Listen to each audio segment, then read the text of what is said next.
Hello बच्चों, नमस्कार।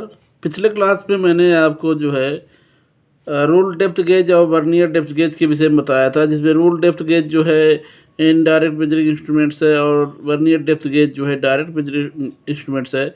आज मैं आपको स्लिप गेज के विषय में बताऊंगा। स्लिप गेज का देखिए, यहाँ पे बॉक्स दिया हुआ है, स्लिप गेज के सेट्स रखे हुए हैं जिनकी आकृति जो है रेक्टेंगल और स्क्वायर में भी होती है, और ये इस पर जो है डिफरेंट साइजेस के होते हैं। जो साइज भी इस पे लिखा हुआ है precision precision gauge block set. इसमें क्या होता है कि देखिए, औजार जो हमारे मेजरिंग इंस्ट्रूमेंट्स होते हैं उनकी भी जो है अगर एक्यूरेसी चेक होनी होती है तो हम गेजेस के माध्यम से चेक कर लेते हैं। Measuring external and internal circle.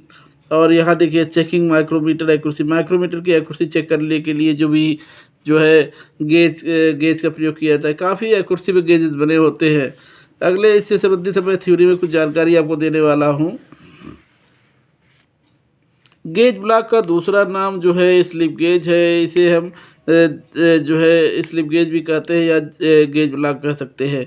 प्रत्येक कारखाने में जहाँ कोई मशीन टूल्स या पार्ट बनाया जाता है, वहाँ माप का एक स्तर रखा जाता है। इसके लिए पार्ट की लिमिट पर उसकी शुद्धता निर्भर होती है। पार्ट की लिमिट पर उसकी शुद्धता निर्भर करती है। इसका क्या मतलब? इसका यह मतलब है, जब भी पार्ट का कोई साइज दिया जाता है तो बिना साइज के दिए कोई पार्ट का निर्माण नहीं होता। उस साइज पर जो है छूट दी जाती है, और जो छूट दी जाती है, मान लीजिए अपर लिमिट और लोअर लिमिट, मैक्सिमम और लोअर साइज, जो हमारा उसके अंतर्गत जो बन के निर्माण होता है उसे हम कहते हैं उचित लिमिट पर जो है बन के तैयार होता है।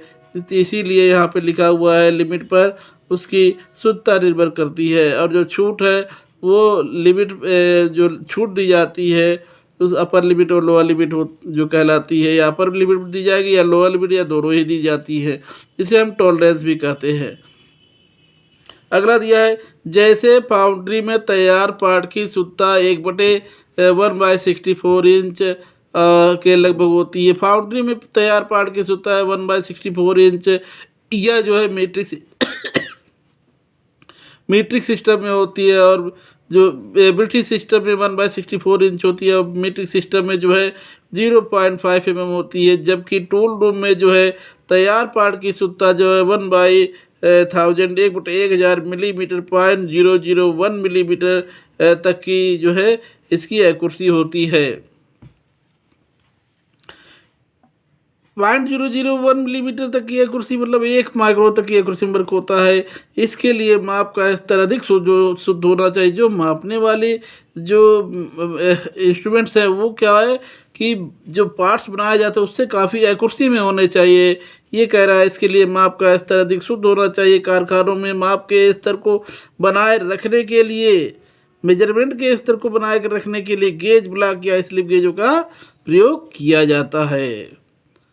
अगला क्या है, यह आयताकार या वर्गाकार आकृति के बहुत ही शुद्ध साइज बने, काफ़ी एक्यूरेसी में बने होते हैं। ये आयताकार भी होते हैं और स्क्वायर यानी वर्गाकार में भी होते हैं।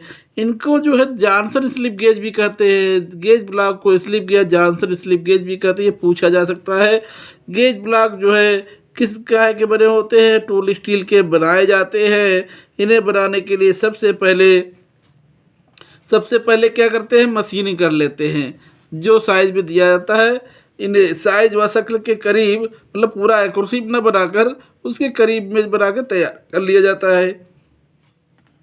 इसके बाद इसकी क्या की जाती है? सीजनिंग की जाती है।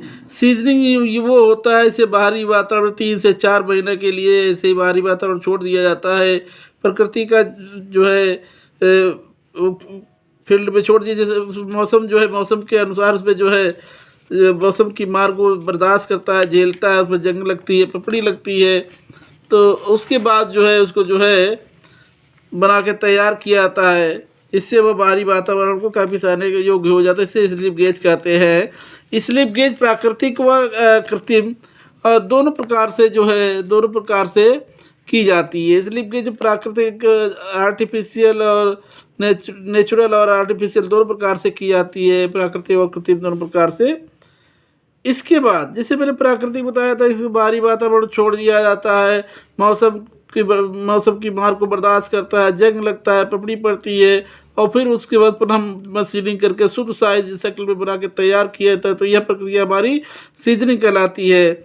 इसके बाद क्रमशः टेम्परिंग, ग्राइंडिंग। टेम्परिंग वो होता है जब किसी पार्ट को हार्ड करना होता है तो उसे लोहार क्या करता है, लोहार गर्म करके उसे पानी या ऑयल में डालता है। तब पानी में ऑयल में डालता है तो धातु के आधार में उसे कलर आने चालू हो जाते हैं, जिसे हम टेम्परिंग कहते हैं। पुनः उसको जो है तेल या ऑयल में डुबो देता है और हमारा जो है मटेरियल हार्ड हो जाता है। तो इसे हम हार्डनिंग कहते हैं। यानी हार्डनिंग और टेम्परिंग दोनों जो है एक ही साथ में होते हैं, लेकिन पहले टेम्परिंग दी जाती है, फिर उसके बाद मटेरियल हमारा हार्ड होता है। उसके